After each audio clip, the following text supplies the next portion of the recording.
Mercy listens, really listens, with interest and concern, then smiles and reaches out her hand.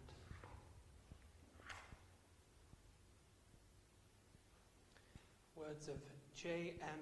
D. Mateus to light our chalice. Good morning. Welcome to Cross Street Chapel. I am Nathaniel, or Neat, and I will be leading the service today.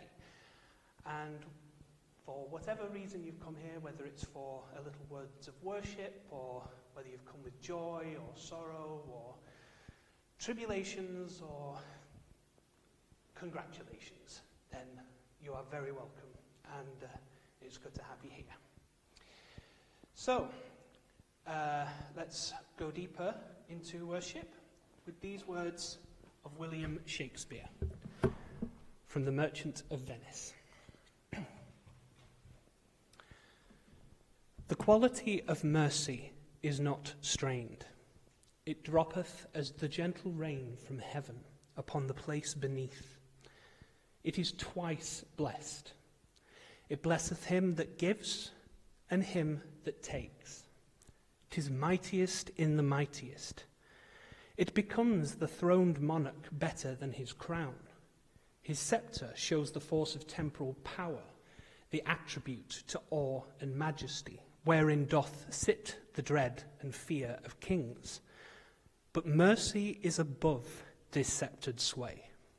It is enthroned in the hearts of kings. It is an attribute to God himself, and earthly power doth then show like God's when mercy seasons justice. And if we could turn to our first hymn, hymn number 71 in the purple book, Tom Macready's If All the Prophets Were Silent.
Then kneel down in peace and be joyful, and rise up in praise to be sure that the pure law of love shall prevail, and the heavenly word shall endure, as it was from the very beginning, and so shall it be evermore. In the hymn of the wind in the treetops, and the prayer of the sea to the shore.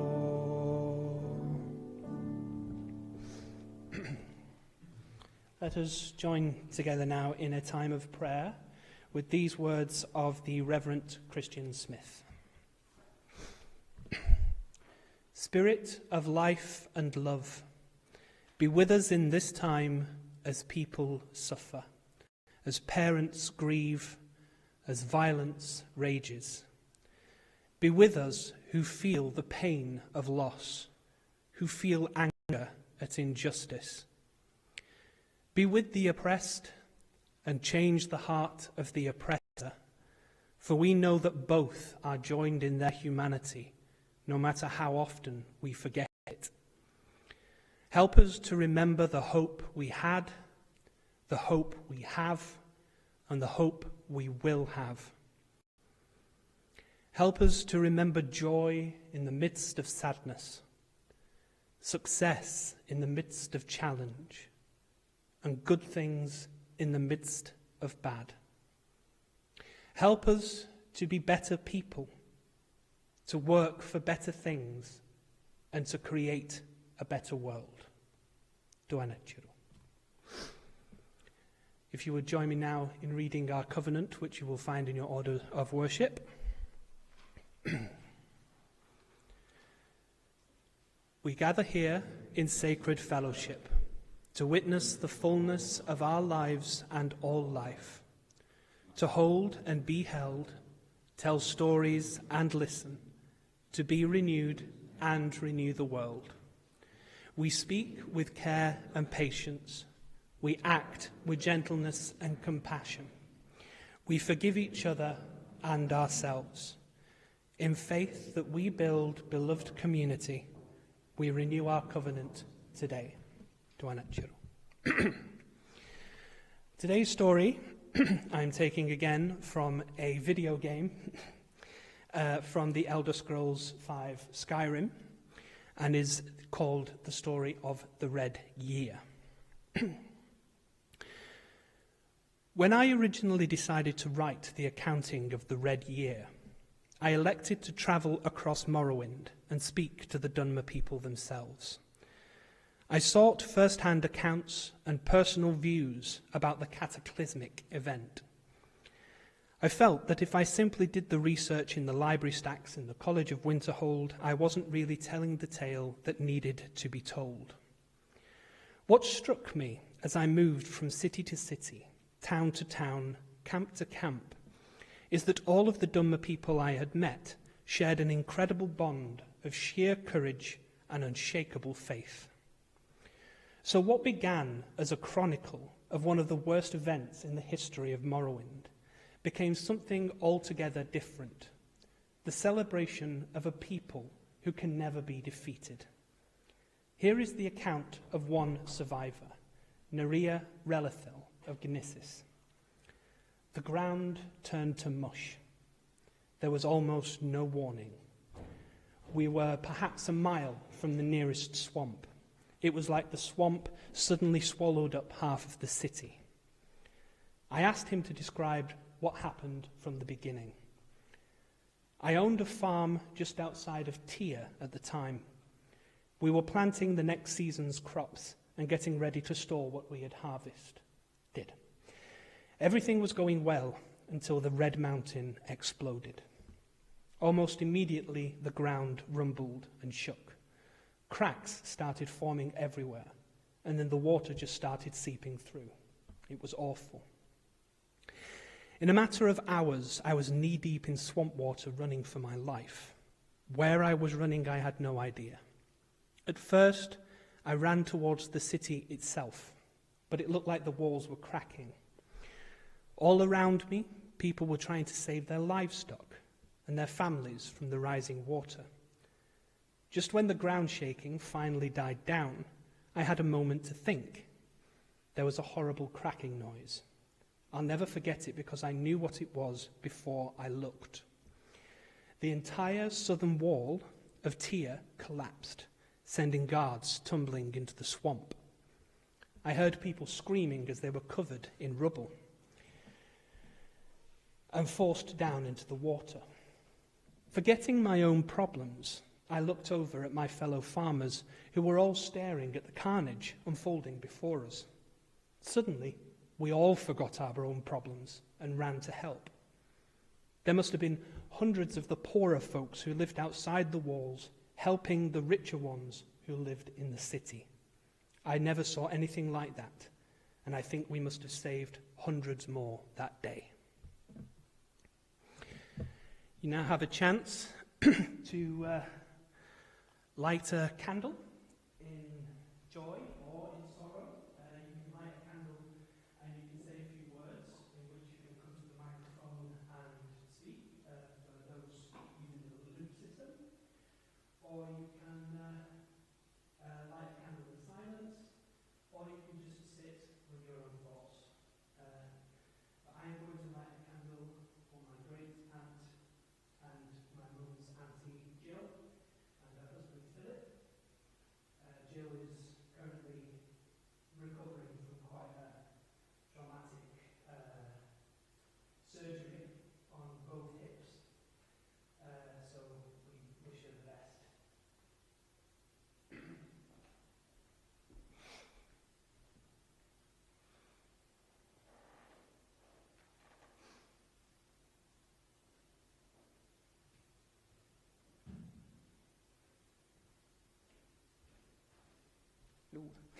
I'm going to light a candle of gratitude for Neat for leading today's service.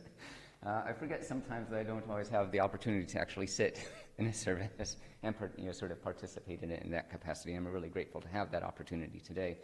Sort of doubly grateful because this candle has two joys. It's the joy of Neat leading the service. It's also a joy because yesterday my wife Catherine and I actually managed to go on a date, which we, over the past 8 years for, childish reasons, shall we say, has been tricky, but we've been managing a bit. We went to see Josh Johnson yesterday, the comedian from the States, and it was an absolute joy and delight, and just quite fitting that actually I didn't have to do any service prep last night. So thank you, Neat, and thank you to Josh Johnson and to my wife, Catherine.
So yesterday I went on a walk with some alpacas, and they were just very gentle and lovely creatures.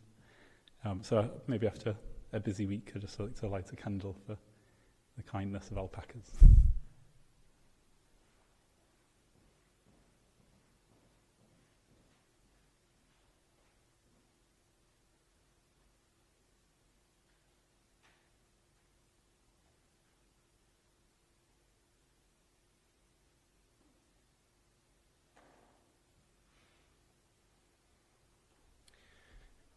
Okay, time for our second hymn, number 128 in the Purple Book.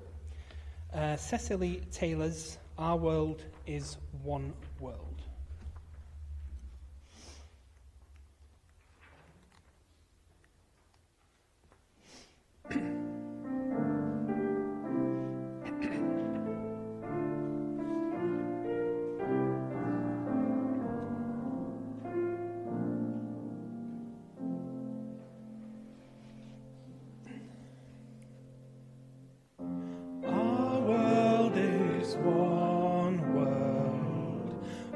Touches one affects us all. The seas that wash us round about, the clouds that cover us, the rains that fall. Our world is one world. The thoughts we think affect us all. Attitudes with love or hate, we make a bridge or wall. Our world is one world. Its ways of wealth affect us all. The way we spend, the way we share, who are the rich or poor, who stand or fall. Our world is one world, just like a ship that bears us on, where fear and greed make many holes, but where our hearts can hear a different call.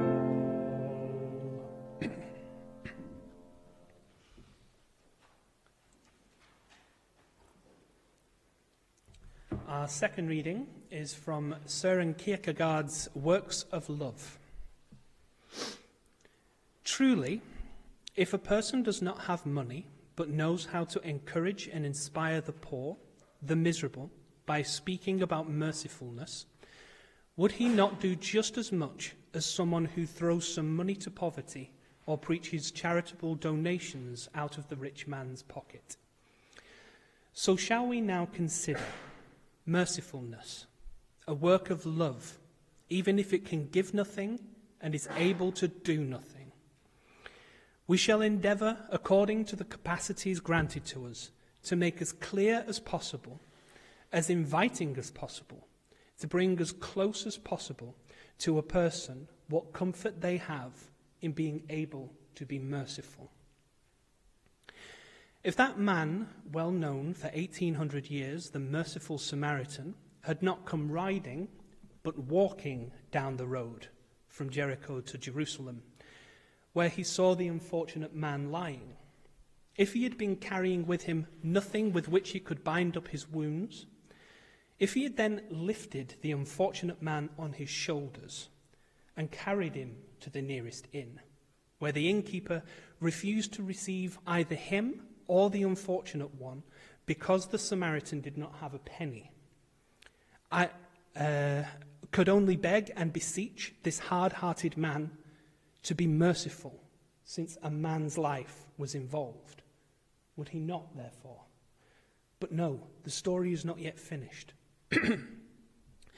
If now the Samaritan, far from losing his patience over this, had gone away carrying the unfortunate man, had sought a softer resting place for the wounded one, had sat by his side, had done everything to stanch the flow of blood, but the unfortunate one died in his hands, would he not have been equally as merciful?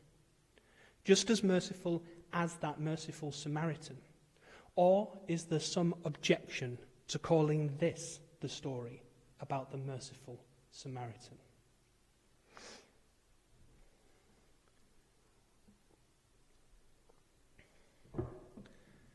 Let us join again in a time of prayer. Spirits of love, compassion, and mercy, help us to see clearly in an ever-darkening world. When the media piles upon us tragedy upon tragedy and misdeed upon misdeed, help us to see where best to place our mercy. Let us not be caught up in the tangled web of anger, hatred, and a need for vengeance. Teach us instead to focus our efforts on where we can help, on where we can create a positive impact upon our world. Spirits of love, show us where love is most needed. Spirits of compassion, extinguish anger's flame in our world. Spirits of mercy, teach us how to be merciful in a world that sometimes seems so merciless. Help us, spirits, to walk the dark, tangled path as a beacon of hope and of benevolence.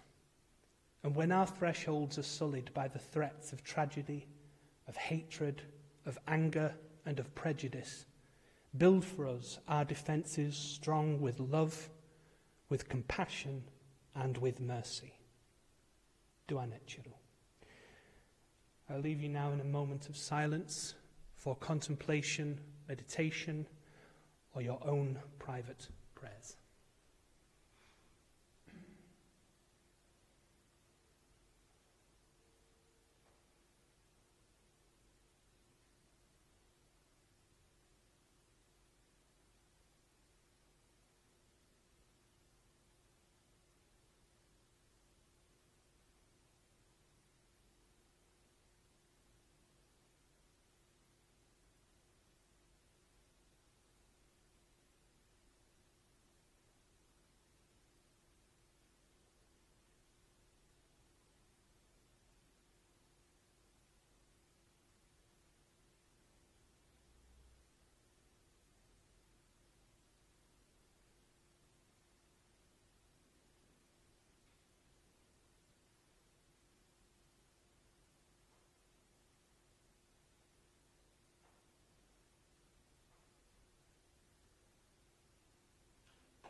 Our next hymn is number 85, Keep Me From Helplessness, by Andrew Pratt.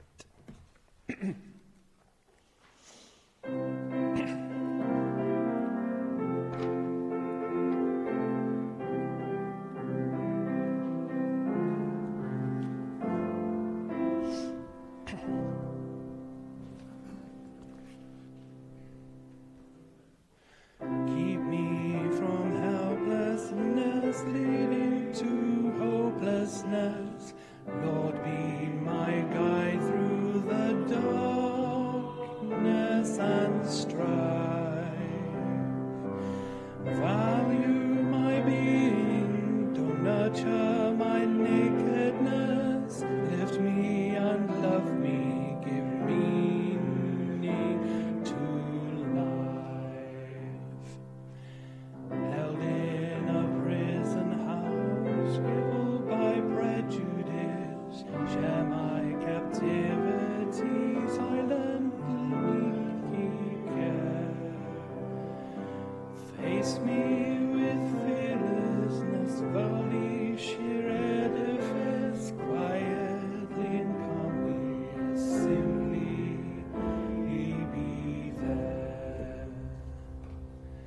Now quite explosively, freedom and liberty break on my being like infinite light, dazzling my senses with love's creativity, banishing darkness and ending the night.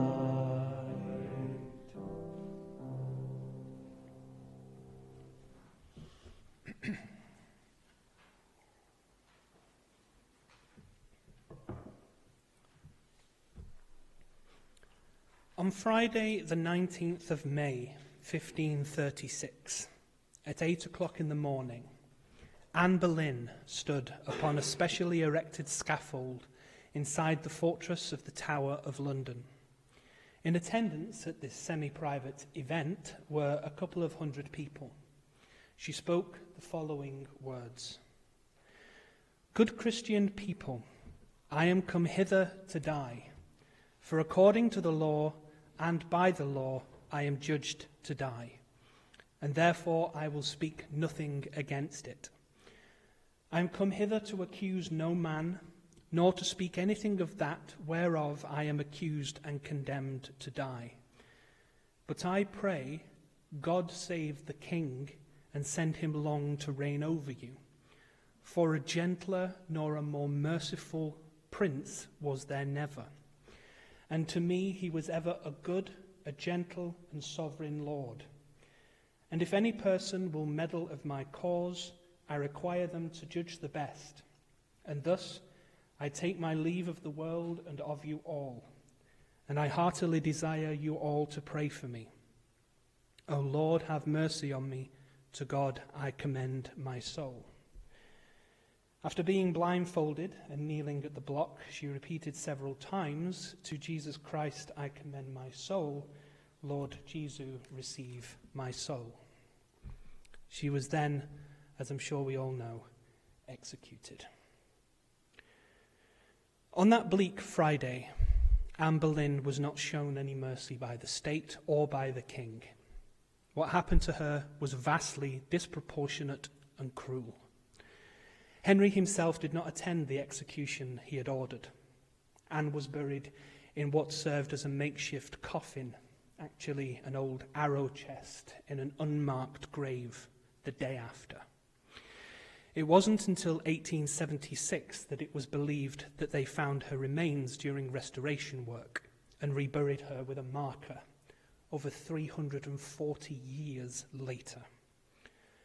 But what always struck me about Anne's final speech on that scaffold was the sheer restraint she showed. Anne's fate was sealed. Nothing more could be done to her or for her. And yet she, faced with what must have been insurmountable terror, spoke with grace and humility. A man who had purported to love her had sentenced her to death And she could have spoken her mind, could have raged at her own circumstances, could have condemned the monarchy, England, or the people watching below the scaffold. She didn't. She showed mercy. One prevailing theory is the mercy wasn't directed at Henry, or the state, or the officials, or the audience, but to her 2.5-year-old daughter.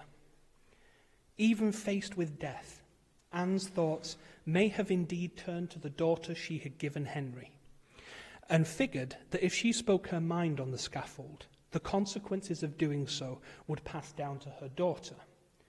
This act of motherly mercy, if that's what it was, could indeed have secured her daughter's future. That daughter was the future Queen Elizabeth I. Anne was a woman of strong faith. It is not known whether Anne actually forgave Henry for what was about to happen to her or not. My personal guess is not. I imagine it would be very difficult to forgive someone when you are facing the sword. But it shows us mercy is attainable, even in the darkest of circumstances. Now, I don't know about you, but when I imagine mercy, I imagine a ruler granting a stay of execution, or a soldier sparing the life of a wounded enemy. But mercy is much more than that. Kierkegaard asks us to revisit the story of the Good Samaritan, or Merciful Samaritan, as he wrote. In the original parable, the wounded man lives. In Kierkegaard's thought experiment, the wounded man dies. He asks us, does this outcome make the Samaritan any less merciful? In my opinion, of course it doesn't. The Samaritan still shows compassion in trying to ease the man's discomfort in his final moments. And it is in that act of easing wherein the mercy lies. Now, the word mercy comes from the vulgar Latin merced, meaning favour or gift or pity. But I think it has shifted in meaning over the years. I think it means something closer to not making a situation worse. Imagine someone who has been treated horribly by someone in the past, a bully, for example, or a cantankerous work colleague. The wronged person has two options: to seek personal vengeance or to walk away.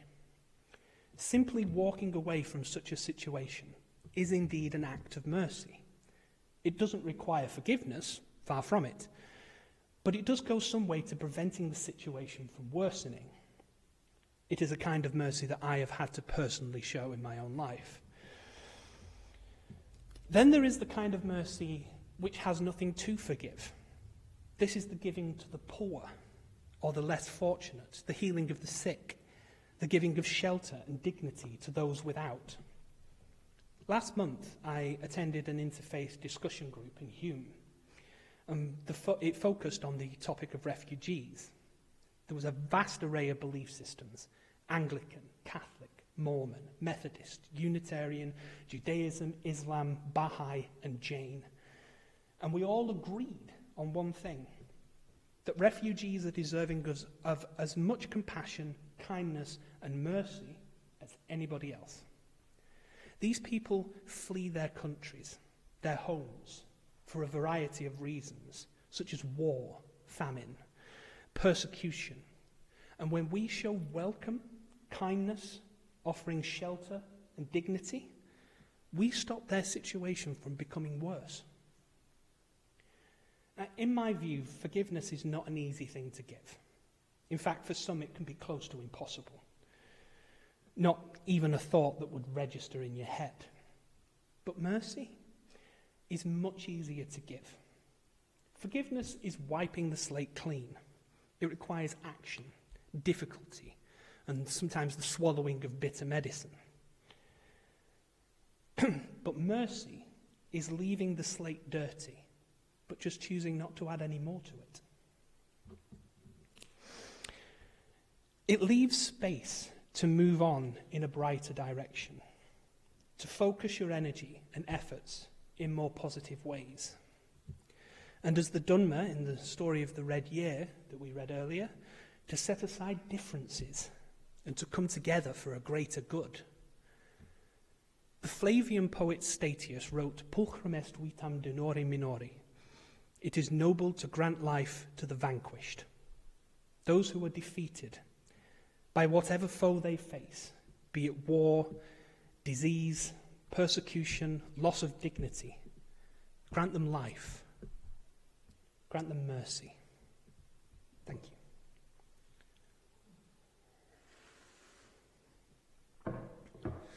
So a few notices before we sing our final hymn. After the service is communion.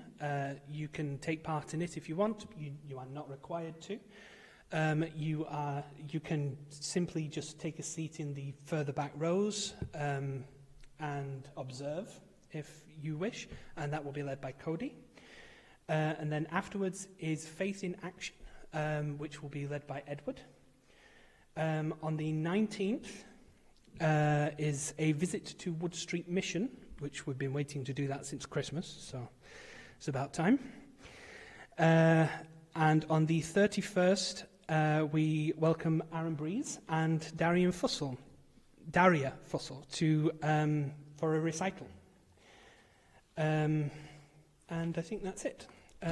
So hymn number 100 in the purple books. May I be filled with loving kindness, a Buddhist meditation adapted by Mark W. Hayes.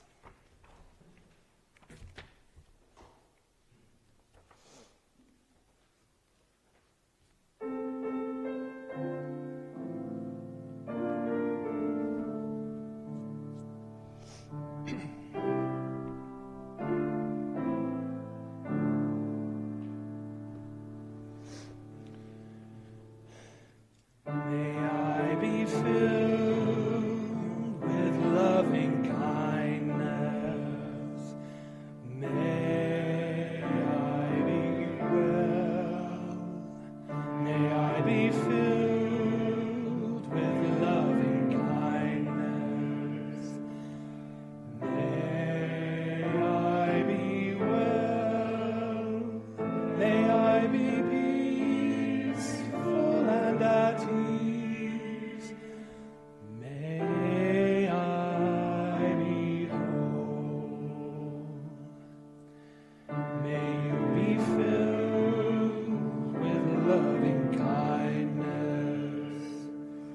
May you be well.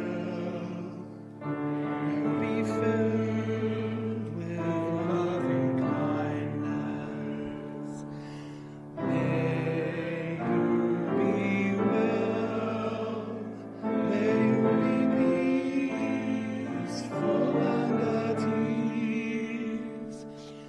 May you be whole. May we be filled with loving kindness. May we be well. May we be filled with loving kindness. May we be well. May we be peaceful and at ease. May we be whole.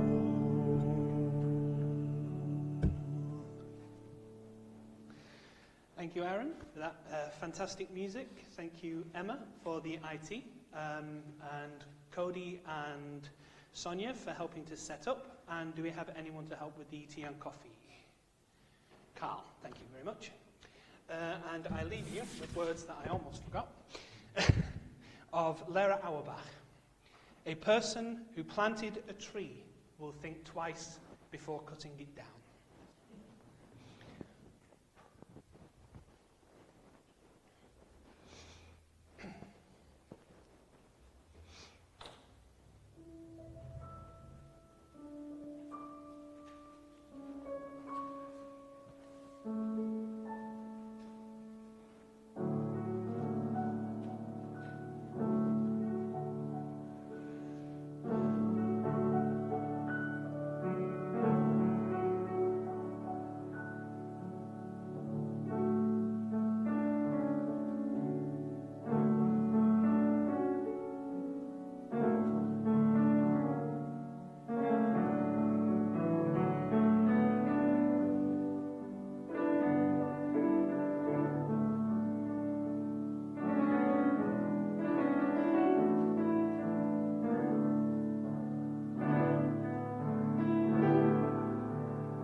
others to